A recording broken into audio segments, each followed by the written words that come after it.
आज हम exercise 10.3 NCERT maths class 9th करेंगे। हमारा draw different pairs of circles, how many points does each pair have in common, what is the maximum number of common points. तो इसमें दिया हुआ है हमें कि सर्किल्स जो है वो डिफरेंट पेयर्स के बनाने हैं, उनके जो है वो कॉमन पॉइंट देखने हैं और मैक्सिमम जो है वो कितने कॉमन पॉइंट हो सकते हैं। तो यहाँ पर जो है वो मैंने आपके लिए बना दिए डायग्राम। दो सर्किल हमने यहाँ पर बनाए, पेयर ऑफ सर्किल बनाया, लेकिन यहाँ कॉमन पॉइंट कोई भी नहीं है क्योंकि दोनों अलग अलग हैं, दोनों दूर दूर हैं। तो नो कॉमन पॉइंट, यानी कि यहाँ पर कॉमन पॉइंट हो गया 0। ठीक है, ये दो सर्किल बनाए यहाँ पर, पेयर ऑफ सर्किल आपस में टच करते हुए, तो ये जो है वो इनका एक कॉमन पॉइंट हो गया। तो यहाँ पर कॉमन पॉइंट आ गया 1। ठीक है, ये दो सर्किल बनाए जो एक दूसरे को इंटरसेक्ट कर रहे हैं। ठीक है, तो जहाँ पर इंटरसेक्ट कर रहे हैं वो इनका कॉमन पॉइंट हो गया एक ये और एक ये, तो यहाँ पर आ गए कॉमन पॉइंट 2। ठीक है, तो पेयर ऑफ सर्किल के अंदर कॉमन पॉइंट मैक्सिमम कितने हो सकते हैं? 2। ये maximum pair of maximum number of common points हैं, क्योंकि दो सर्किल अगर आपस में एक दूसरे को इंटरसेक्ट करेंगे तो 2 ही मैक्सिमम पॉइंट कॉमन बनेंगे। तो इस तरीके से जो है वो हमारा ये क्वेश्चन नंबर 1 पूरा हो जाता है। इसमें सिर्फ इतना ही बताना था कि मैक्सिमम जो है वो कितने कॉमन पॉइंट थे और पेयर ऑफ सर्किल्स के अंदर। ठीक है, क्वेश्चन नंबर 2 है हमारा, suppose you are given a circle, give a construction to find its centre.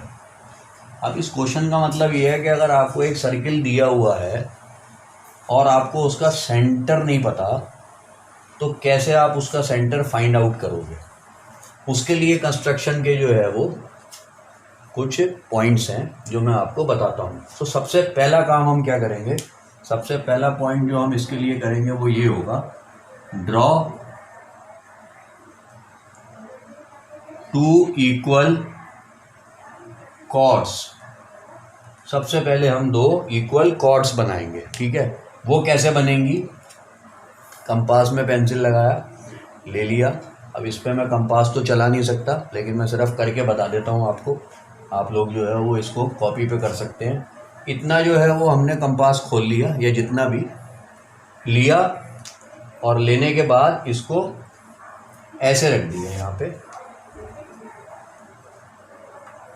ऐसे। ठीक है, ऐसे रखने से जो है वो क्या हुआ कि हमें 2 पॉइंट मिल गए। एक पॉइंट हमारा आ गया ये, एक पॉइंट हमारा आ गया ये, मार्क कर लिए। फिर बिना इसको छेड़े इस तरफ जो है वो हमने इसे रख लिया। एक पॉइंट आ गया हमारा ये, और एक पॉइंट आ गया हमारा ये। ठीक है, ये इसका काम ख़त्म हो गया। अब क्या करा हमने कि इनको ज्वाइन कर दिया, इन दोनों पॉइंट्स को ज्वाइन करा।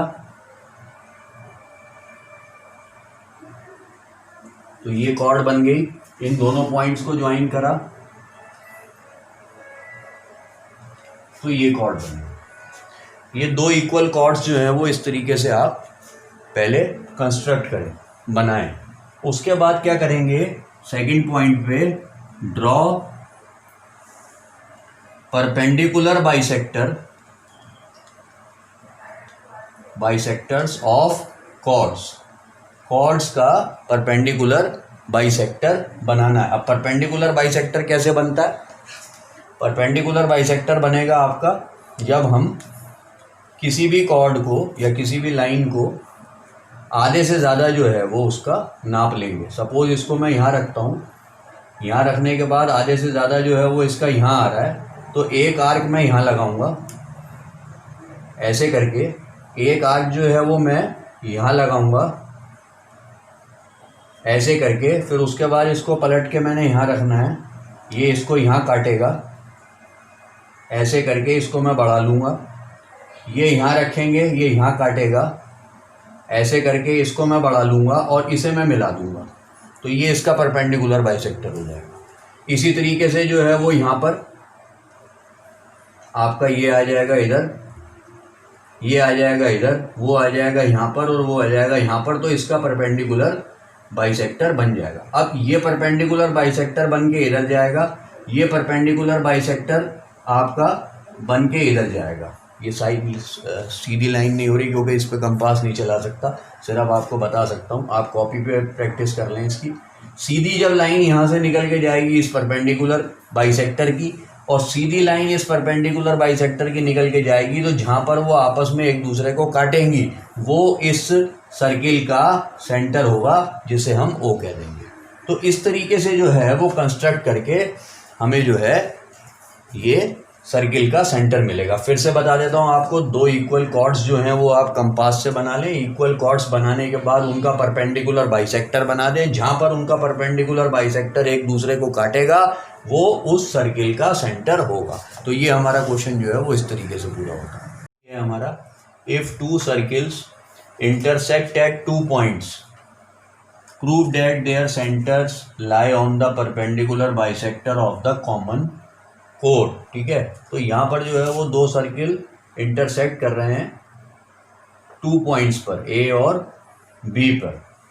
To circles intersect at 2 points। ठीक है, प्रूव करना है that their centres lie on the perpendicular bisector of the common chord. Common chord जो है वो यहाँ पर इनकी ए बी है, ए बी इनकी कॉमन है। इस वाले सर्किल पर भी बन रही है, आप देख रहे हो यहाँ से, और इस वाले सर्किल पर भी बन रही है यहाँ से। कॉमन कॉर्ड क्या हो गई, यहाँ पे सबसे पहले हम लिख देते हैं गिवन में, given A B is a common, is a common code, A B common code है। ये सेंटर्स जो हैं वो उसको लाई करते हैं perpendicular bisector of common code. अब परपेंडिकुलर बाइसेक्टर जो है वो प्रूव करने के लिए हमें यहाँ पर जो है वो 90 डिग्री और यहाँ पर 90 डिग्री का एंगल प्रूव करना पड़ेगा। पहला तो ये काम है। दूसरा हमें करना पड़ेगा कि अगर ये बाइसेक्ट कर रहे हैं तो इसका मतलब A M equal to B M होगा। बीच का पॉइंट हमने एम ले लिया है। ठीक है, तो हमारे को प्रूफ क्या करना है, P R O V, proof करना है A M equal to B M and angle A M ओ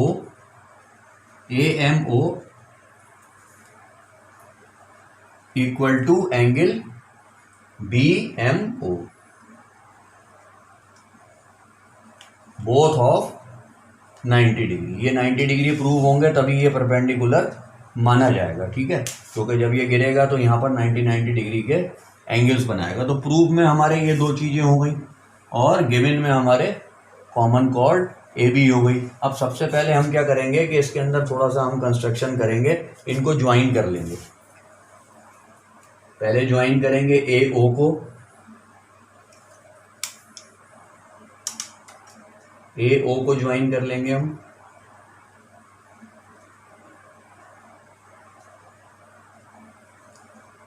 इधर से जो है वो हम ओ बी को ज्वाइन कर लेंगे। फिर हम मिला लेंगे यहाँ से ओ डैश ए को, और यहाँ से हम इसको मिला लेंगे ओ डैश बी को।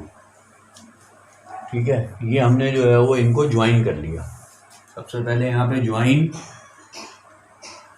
ओ A, O B, O dash B and O dash A. इस तरीके से हम इनको ज्वाइन कर लेंगे। अब यहाँ पर ये ट्राइंगल्स बन गए। अब सबसे पहले हमें क्या करना है, इन ट्राइंगल्स को कॉन्ग्रुएंट प्रूव करना है। तो सबसे पहले हम ट्राइंगल लेंगे ए ओ डैश, ये ऊपर वाला ट्राइंगल ए ओ डैश, और हम लेंगे बी, और हम लेंगे B O dash, A O dash और बी ओ डैश, ये वाला ट्राइंगल और ये वाला ट्राइंगल लेंगे। इनको कॉन्ग्रुएंट प्रूव करते हैं। तो in triangle A O dash, A O dash and triangle B O dash, B O dash, इन दोनों ट्राइंगल्स में हम ये देखेंगे कि हमें जो है वो दिया हुआ है A O equal to O B. इसके अंदर क्या होगा, A O equal to O B. क्यों, क्योंकि रेडियस ऑफ सेम सर्किल,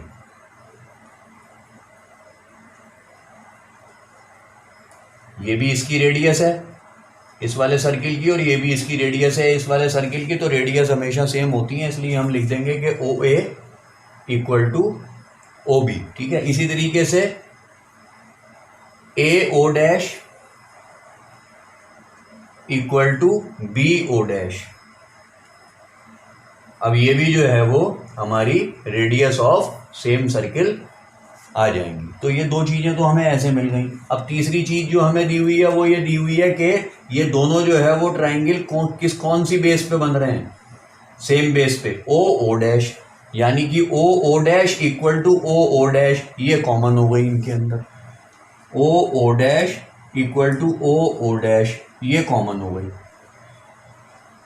तो इस तरीके से हमें ये तीन चीज़ें मिल गई इन्हें कॉन्ग्रुएंट करने के लिए। Therefore we can say that triangle AOO dash is congruent to triangle BOO dash by side के ट्रिपल एस के रूल से। ठीक है, तो ये इसके इक्वल हो गई, ये इसके इक्वल हो गई। अब जब ये दोनों ट्राइंगल हमने कॉन्ग्रुएंट कर लिए तो इससे हमें क्या मिलता है, इससे हमें ये पता चलता है कि ये वाला एंगल इस वाले ट्राइंगल का और ये वाला एंगल इस वाले ट्राइंगल का CPCT से हम इक्वल प्रूव कर सकते हैं। तो हम ये लिख देंगे कि एंगल AOO डैश,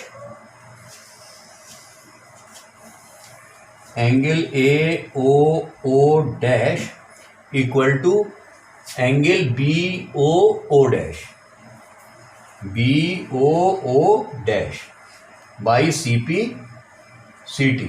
ठीक है, CPCT से जो है वो हमारे ये दोनों एंगल इक्वल प्रूव हो गए। ठीक है, तो यहाँ तक का आप कॉपी कर लें, मैं थोड़ा रब कर दूंगा। इसके बाद हम आगे के ट्राइंगल्स लेंगे।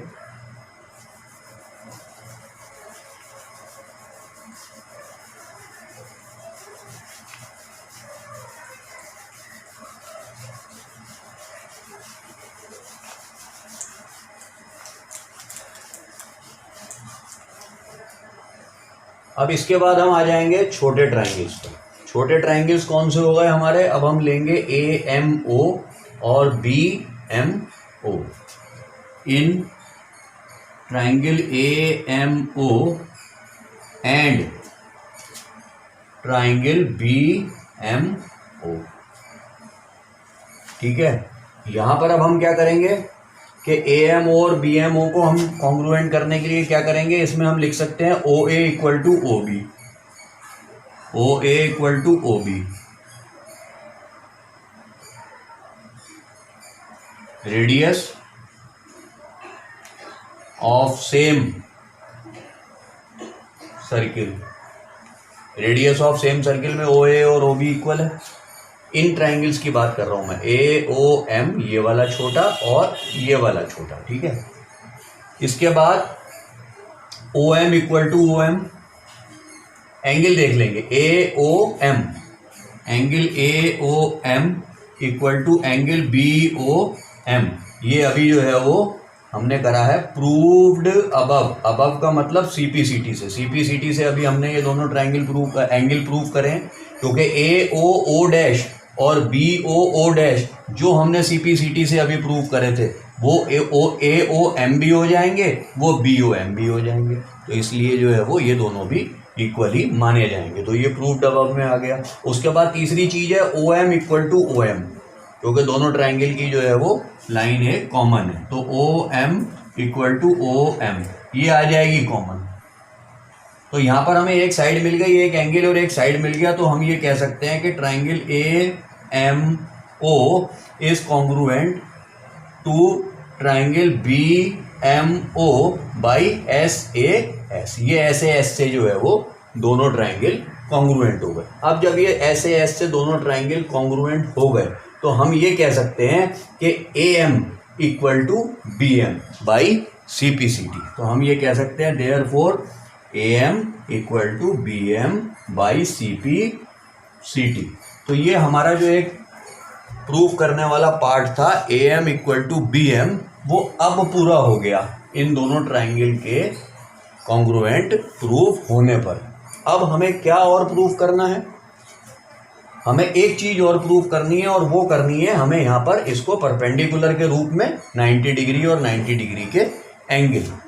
तो इसी तरीके से हम ये कह सकते हैं कि जिस तरीके से हमने AOM को और BOM को कॉन्ग्रुएंट प्रूव कर दिया है, तो हम ये कह सकते हैं यहाँ पर और कि angle AMO and angle BMO, therefore angle AMO is equal to angle BMO by CPCT। हम CPCT से इन दोनों एंगल्स को और इक्वल प्रूव कर देंगे, और जब CPCT से ये इक्वल प्रूव हो जाएंगे तो हम यहाँ पर ये लिख सकते हैं कि angle AMO plus angle BMO equal to 180 degree. अब 180 डिग्री क्यों है ये दोनों angle? Because AB is a line, because AB is a line.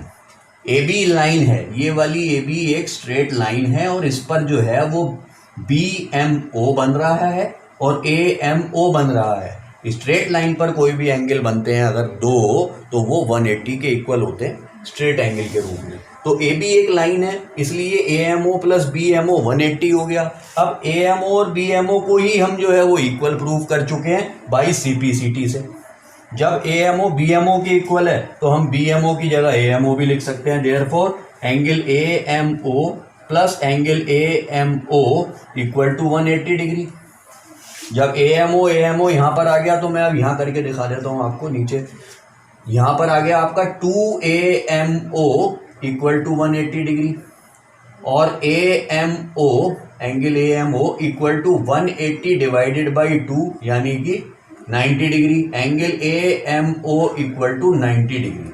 अब जब AMO 90 डिग्री हो गया यानी कि ये 90 डिग्री हो गया, और BMO AMO एक दूसरे के इक्वल हैं, therefore angle BMO is also 90 degree. तो यहाँ पर हमने क्या प्रूव करना था कि एंगल AMO और BMO को जो है वो 90 डिग्री प्रूव करना था, जिससे कि जो है वो ये परपेंडिकुलर माना जाए, और हमें AM को BM के इक्वल प्रूव करना था, जिससे कि इसके सेंटर इसे इक्वल पार्ट्स में डिवाइड कर दें, बाइसेक्ट कर दें। तो यहाँ पर हमने AM equal to BM prove कर दिया, और इस तरीके से हमने यहाँ पर इनको 90 डिग्री का एंगल प्रूव कर दिया AMO और BMO को, और ये हमारा क्वेश्चन जो है वो यहाँ पे थर्ड इस तरीके से पूरा होता है। आपको हमारी ये वीडियो अच्छी लगी हो तो आप हमारे चैनल को सब्सक्राइब करें, वीडियो को लाइक करें। Thank you.